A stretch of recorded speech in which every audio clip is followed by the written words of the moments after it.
disebut tadi abadat tauhid.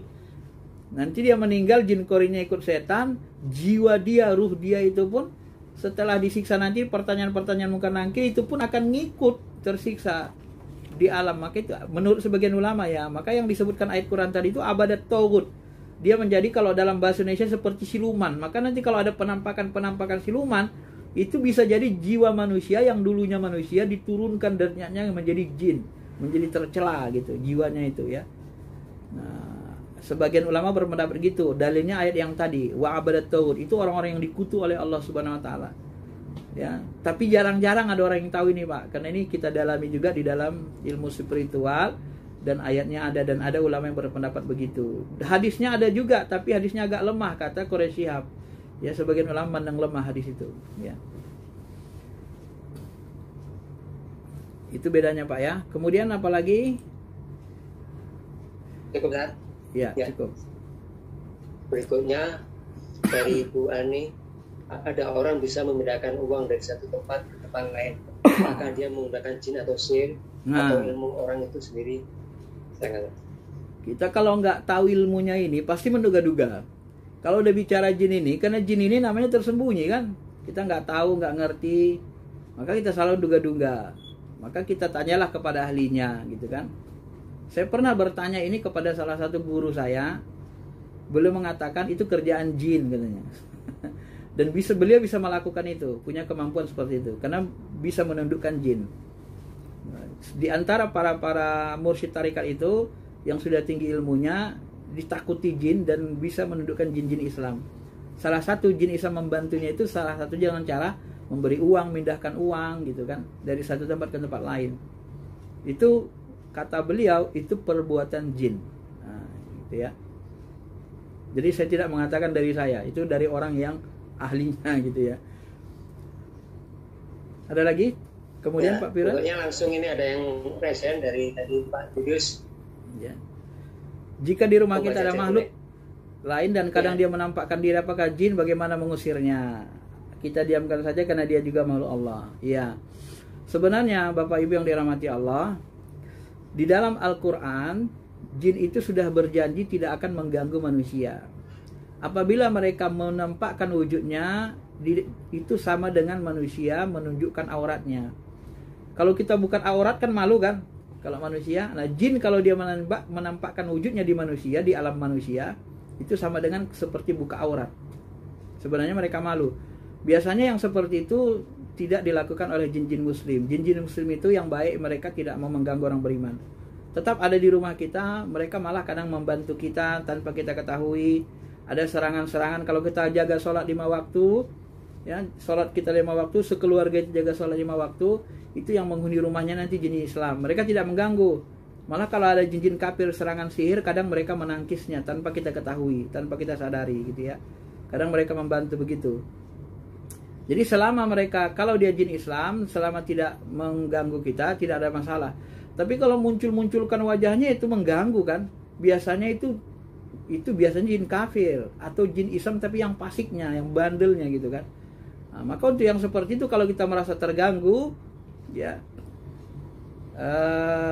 bisa Bapak misalnya gini, Bapak baca Qul a'udzu birabbin nas, Qul a'udzu birabbil falaq gitu kan, 3 qul itu Bapak tiupkan ke air, maka nanti airnya dipercikkan pakai garam ya, kasih garam dikit, percikkan ke rumah-rumahnya itu, tempat-tempat dia muncul. Nah, niatkan aja supaya dia tidak mengganggu ya, jangan ganggu. Bila perlu lapaskan dalam hati kita, jangan ganggu kami. Kalau bahasa Nabi Sulaiman itu kan dalam Quran itu disebut apakah kalian tidak mengingat perjanjian kalian kepada Nabi Sulaiman, lewat Nabi Sulaiman, bahwa kalian tidak lagi mengganggu orang beriman? Nah itu bisa dilapaskan di hati kita ayat itu ya.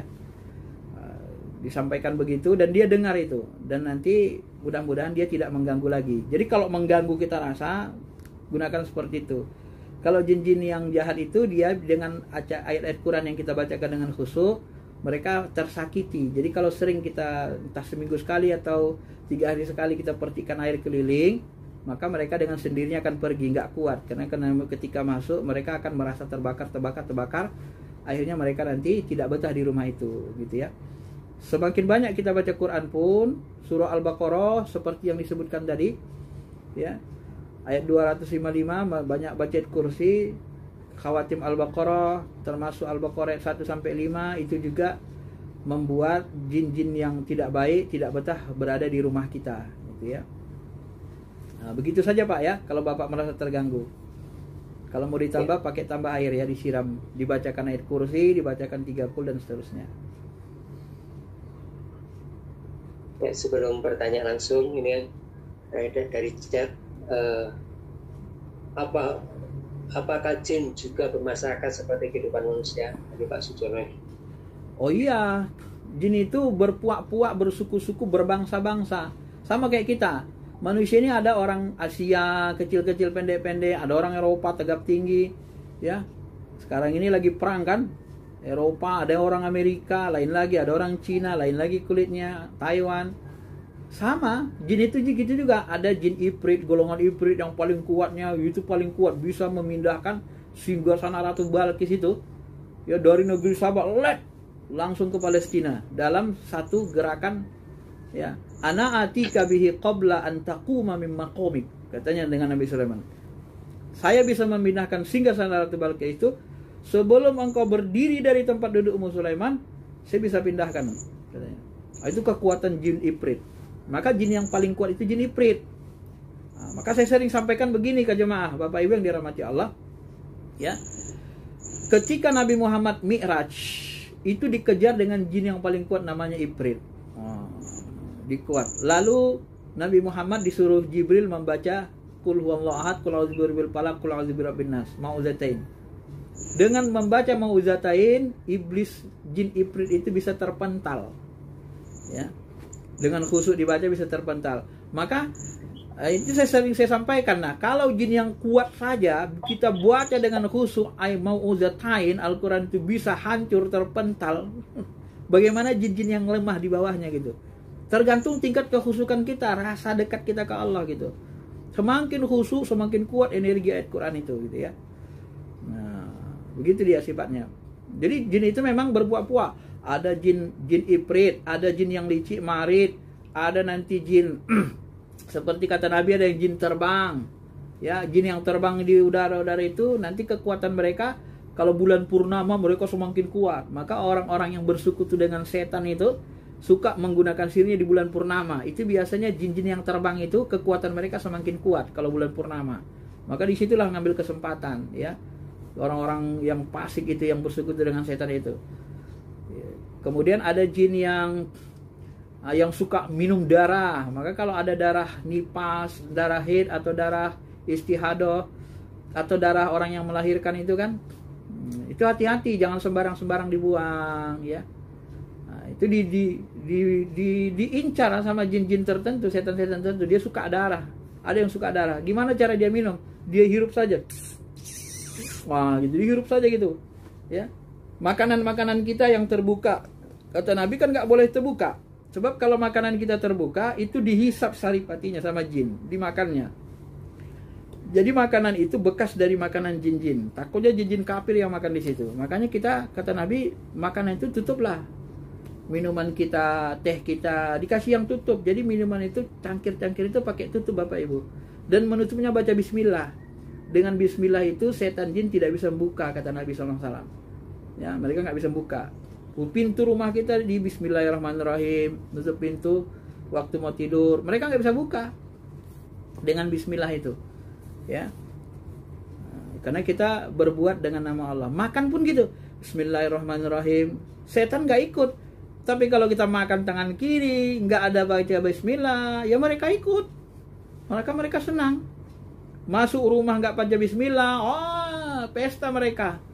Kalau dalam bahasa hadisnya, oh mari sini kawan-kawan, kalian bisa senang-senang hari ini katanya. Kenapa?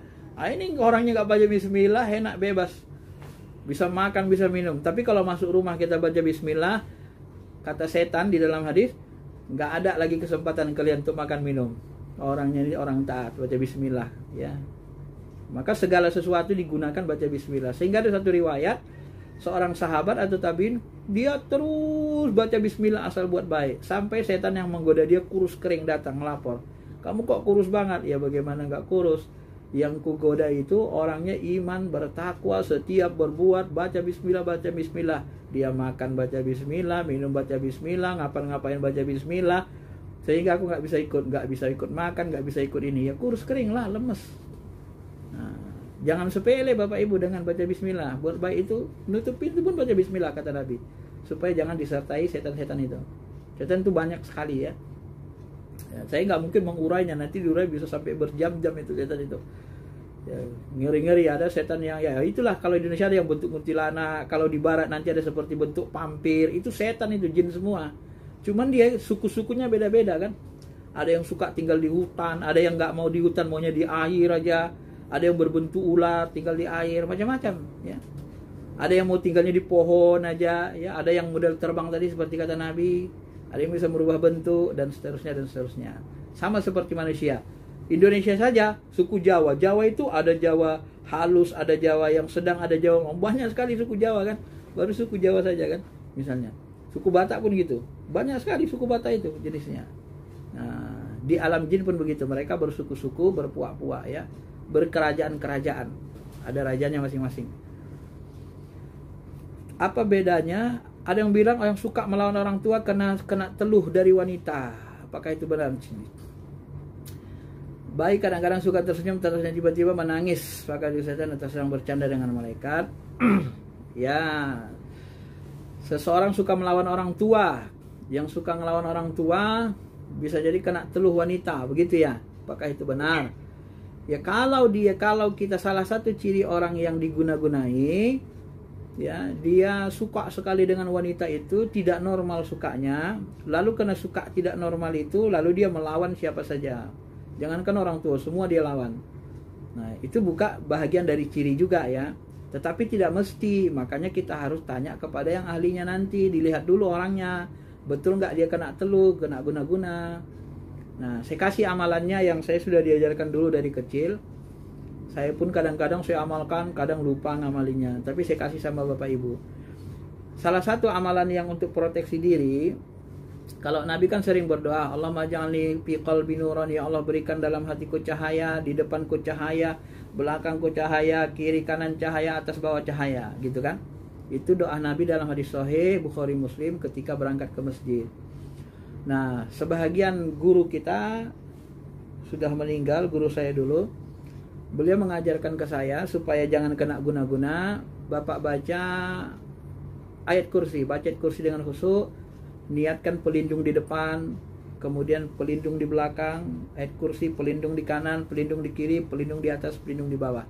Berapa kali itu? Ya, depan belakang, kanan kiri 4, atas bawah. Berarti ada 6. Supaya ganjil seluruh tubuh 7. Nah, jadi Bapak baca setiap pagi atau sore, setiap hari, sehari sekali aja, bacakan itu ayat kursi 7 kali, niatkan untuk pelindung diri.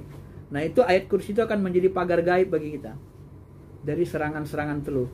Dan kalau ada sudah masuk ke dalam, maka dia akan membakar yang di dalam. Niatkan saja membakar yang di dalam, supaya dia keluar dengan sendirinya, gitu ya. Nah, itu saya kasih amalannya. Itu sudah lama sekali. Saya sudah dikasih itu tahun berapa itu? 90-an ya. Dan kalau diamalkan itu insya Allah.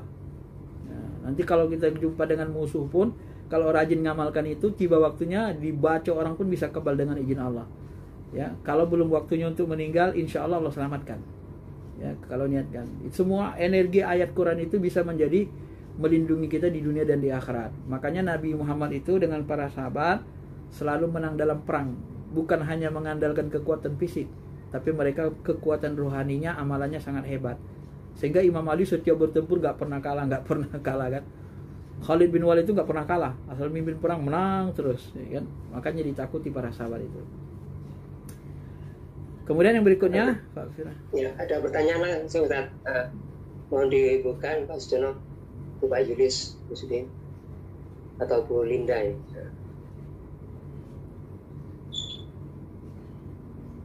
Masih tertutup, Pak.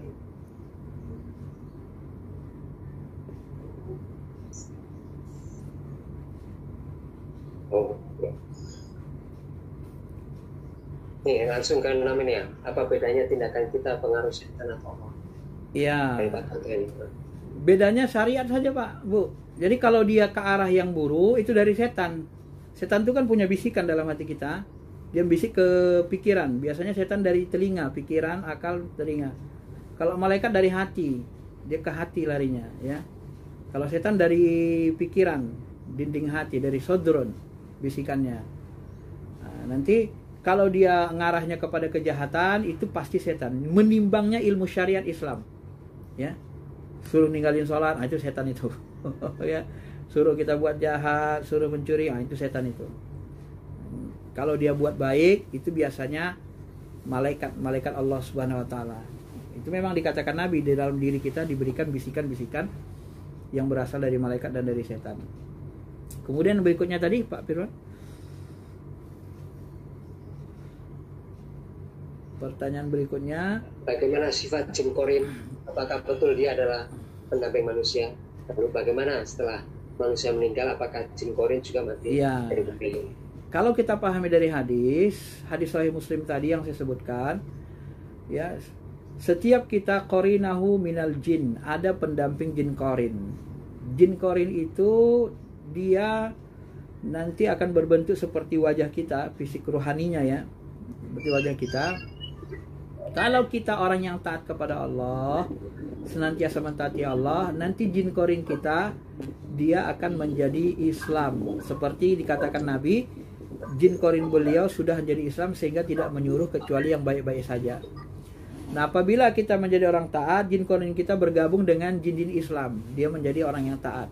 Apabila kita mampu mentaati Allah dan menundukkannya, maka kalau kita menjadi orang taat, secara tidak langsung kita sudah mengislamkan jin korin, kan, setan korin. Tapi kalau kita orang fasik, orang durjana, maka jin kita nanti bergabung kepada setan apabila kita telah mati. Apakah kalau kita mati dia mati? Enggak. Kita mati umur 100 tahun, 70 tahun, 80 tahun. Jin itu umurnya ribuan tahun. Bisa 1000, bisa 2000, bisa 5000, bisa 6000, bisa 10000. Jin itu umurnya panjang, Bapak Ibu. Jadi ketika kita wafat, meninggal, jin korin kita tetap hidup. Makanya salah satu yang disukai jin ini, saya kasih tahu lagi sedikit ilmunya, ya. Kalau kita akan drive naik mobil di jalan tol di mana-mana, itu biasakan hadir hati ingat Allah, ya. Jangan lupa. Itu nanti ada setan-setan yang jahat di jalanan tuh, jin-jin kafir apa segala macam. Tapi itu kadang-kadang di apanya kita diganggunya penglihatan kita supaya kita nabrak. Nah, kalau kita nabrak mati, tak ingat Allah, matinya mati terkejut, apalagi lagi tak beramal soleh, tak berzikir, senang sekali orang itu kita mati nabrak. Untuk apa? Yuk kita mati nabrak, berdarah-darah, darah kita dihisap sama mereka, jin korin kita berteman sama mereka, senang, tambah banyak teman mereka gitu. Kalau kita mati di situ gitu. Makanya upayakan kalau lagi nyetir itu ya harus hadir hati ingat Allah gitu. Kalau kita hadir hati, nanti gangguan-gangguan penampakan jin itu dalam bentuk udara asap seperti yang disebut tadi, jin itu bisa berbentuk udara asap, itu tidak menghalangi pandangan kita. Nah, maka nanti kan kalau kita kendaraan itu kan ada seperti bayangan kita lihat, kadang kaget kita gitu kan. Nah, itu mungkin salah satu dari ya gangguan mereka. Makanya kita harus hadir hati ke Allah supaya tidak ada gangguan itu gitu ya. Mereka senang kalau kita tabrakan jalan tol. Makanya di tempat-tempat angker itu mereka suka kan. Suka sekali di situ. Banyak celakaan di tikungan, di apa-apa. Mereka paling senang. Karena kalau kita mati di situ, mati kita berdarah, darah kita dihisap, jin korin kita juga jadi teman mereka, senang mereka nambah teman gitu kan. Nauzubillahi min dzalik. Itu salah satu ilmunya, pendapat sebagian ulama ya. Kemudian berikutnya, ya. Minta tolong untuk pertanyaan langsung, Pak. Dibantu ini. Oh, nggak bisa ya? Berikutnya, Pak. Pak Firman? Ya. Yang langsung tadi? Ya, silakan Pak Julius. Pak Julius. Bisa dibantu Pak? Bu Linda. Ada dua, Pak. Ini Bu Linda. Silakan Bu Linda. Assalamualaikum warahmatullahi wabarakatuh. Waalaikumsalam warahmatullahi wabarakatuh. Pak Ustadz yang dimuliakan Allah, Pak Ustadz semoga selalu dilindungi dan diberi kesehatan walafiat, sehat walafiat. Pak Ustadz mau tanya nih saya mengenai setan wasnan itu tadi, karena saya ngalamin setiap hari, setiap kali sholat, zikir sama baca Quran itu selalu ngantuk sekali Pak Ustadz. Padahal saya selalu zikir pagi petang, saya selalu ruqyah setiap pagi petang juga ruqyah, selain zikir pagi petang juga ruqyah Pak Ustadz. dan selalu minum apa semuanya di ruqyah, baca bismillah, baca al-baqarah. Tapi saya selalu ngantuk terus Pak Ustadz. Itu gimana mengatasinya Pak Ustadz? Ya maksudnya saya selalu kalau setiap sholat tuh selalu baca ta'awuz sama baca surat Anas. Itu nggak pernah lupa gitu. Tapi tetap aja pas lagi sholatnya itu ngantuk sekali. Walaupun nggak lupa surat-suratnya gitu. Lalu selain itu Pak Ustadz mau tanya, apakah perang itu juga diinisiasi oleh setan iblis gitu Pak Ustadz? Jazakallah khairan katsira. Assalamualaikum warahmatullahi wabarakatuh. Terima kasih Bu Linda. Silakan Ustaz. Ya pastilah Bu. Perang itu kalau untuk ego, untuk dunia itu pasti diinisiasi, di apa namanya, dimotivasi oleh iblis dan pasukannya ya. Kecuali perang menegakkan agama Allah, baru itu dari Allah kan, jihad namanya. Ya kalau perang seperti yang sekarang lah mungkin ibu tanyakan, itu kalau menurut saya ya itu inisiasi iblis, karena kan masing-masing untuk mempertahankan apalah ya, di samping mereka tidak beriman, kemudian ada yang mereka pertahankan dari duniawinya gitu ya, jihad mereka itu pasti diinisiasi iblis. Makanya sebenarnya siapapun yang benar di antara mereka, sebaiknya memang kita setiap negara ini mencoba menahan Rusia supaya tidak terjadi kehancuran bumi, tidak dipercepat Allah kiamat. Kalau sudah perang dunia ketiga, maka kiamat itu akan dipercepat oleh Allah Subhanahu wa taala. Bisa jadi dipercepat Allah begitu ya. Karena kalau sudah perang nuklir itu membahayakan. Nanti satelit-satelit yang di atas itu pun dihancurin semua. Sehingga nanti kita tidak bisa zoom gini, tidak bisa ngapa-ngapain lagi. Karena satelit pada hancur semua kan. Maka nanti kita kembali ke alam. Itu udah masa masuk lagi masa Imam Mahdi kan. Itu yang kita khawatirkan. Maka setiap negara harus ya menahan Rusia supaya jangan, Amerika supaya jangan ini perang dunia ya. Sebaiknya begitu. Kalau kita sering ngantuk, emang digoda setan, supaya tidak ngantuk Bu, itu zikirnya larikan ke hati, ke kolbu ya, jangan ke pikiran. Dibiasakan zikir pakai kolbu. Kalau kepikiran gini, seperti saya zikir gini, ini ngantuk nih, kepikiran, zikir sambil ngantuk. Tapi kalau kemari ke kolbu atau ke ruh, ini zikir saya dalam hati, ini nggak bisa ngantuk saya ini, hilang ngantuk itu gitu. Jadi dengan kolbu, dengan hati ya. Kalau ada guru kita dituntun nanti zikirnya itu, la ilaha illallah, la ilaha illallah. Terasa nikmat di sini, nggak mau ngantuk kita, yang ada kita menikmati, nikmat sekali. Tapi kalau lari ke pikiran, ke akal, nanti lama-lama ngantuk kita. Ngantuk dia, la ilaha illallah, ngantuk, lama-lama ngantuk kita kan gitu. Jangan larikan ke akal pikiran, bawa dia ke hati, ke kolbu, ke ruh gitu ya, baru dia nggak ngantuk. Karena ruh kita itu tidak ngantuk. Yang ngantuk itu adalah nafsu jiwa kita yang buat ngantuk. Dia lelah, dia capek, badan kita gitu. Kemudian Barakallahu Pak Ustaz. Iya. Jazakallah khairan katsira. Cukup Ustaz ya. Ini jam 7 lebih, tapi masih ada beberapa pertanyaan Pak Suno. Diringkas lah ya. Kita jawab ringkas ya. Ya. Silakan ditampilkan, Pak. Bagaimana sifat korin? Betulkah dia pendamping manusia? Tadi jelasin. Apakah benar bekas makanan tulang ayam? Oh iya, ini berdasarkan hadis sahih Bapak Ibu ya. Ibu Dian Aninditya. Jadi setiap kita makan tulang itu, tulang ikan, baca bismillah, kata Nabi dalam hadis sahih, tadi nggak saya cantumkan ya. Itu tulang itu kata Nabi jangan kalian buang, maksudnya jangan kalian hancurkan.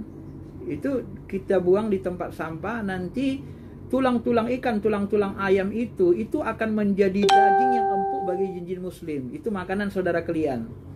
Termasuk kotoran-kotoran nanti itu kan, itu bisa menjadi apa ya, untuk kebutuhan binatang-binatang. Dulu pakai unta, pakai kuda gitu ya. Nah, jadi itu makanan jin, makanan ahuka, makanan saudara kalian dari kalangan jin muslim. Tapi kalau kita makan nggak baca bismillah, itu nggak enak, mereka pun menikmatinya nggak enak. Jadi sebenarnya kalau kita taat itu membantu orang-orang Islam juga dari kalangan jin. Nah, kalau boleh dikatakan semakin banyak jin-jin Islam, semakin bagusnya dunia jin. Kalau semakin banyak jin kafir, jin Islam semakin sedikit, ya semakin kayak dunia ini juga, Pak. Dunia jin sama kayak dunia kita. Makin banyak orang jahat, makin gawat kita. Dunia jin gitu juga kan. Makin banyak jin yang jahat, banyak kerajaan jin jahat. Kan jin Islam sering juga berperang dengan jin kafir, ya sering. Jin itu paling suka berperang itu. Lebih suka berperang jin daripada manusia sebenarnya. Ya, makanya mereka itu kan diusir Allah kan, dibinasakan gara-gara itu, perang aja, bunuh-bunuhan aja kerja mereka. Nah, gitu. Jadi itu betul, Bu, itu hadis sahih ya. Dalam banyak buku saya baca itu hadis sahih. Termasuk di buku ini ada saya bikin ada buku. Ini lumayan bagus nih bukunya, agak lengkap. Yusuf Al-Hajj Al-Ahmad. Ini agak bagus bukunya saya lihat nih. Nah, ini Strategi Setan.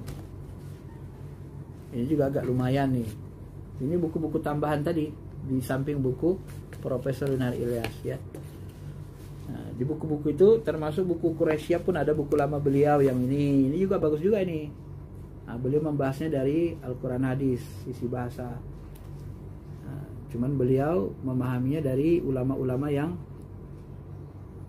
inilah ya, yang kuat akalnya. Nah, di buku-buku ini sebut itu. Hadis sahihnya banyak. Nanti ada saya nggak bisa menghafal semua hadis. Tapi itu hadis sahih bahwa tulang-tulang itu adalah makanan saudara kita dari kalangan jin. Oke, sekira itu aja. Ada lagi? Cukup Pak Firman, jam 7 lewat ya. Oke. Ya ini ya. Cukup saya ya. Ya, boleh cukupkan dulu. Memang sebenarnya ada beberapa pertanyaan yang belum terjawab juga. Ya kami mohon maaf kepada Bapak Ibu yang sudah mengajukan pertanyaan karena waktunya sudah siang. Syukur alhamdulillah kajian membahas tentang makhluk gaib, jin, iblis dan setan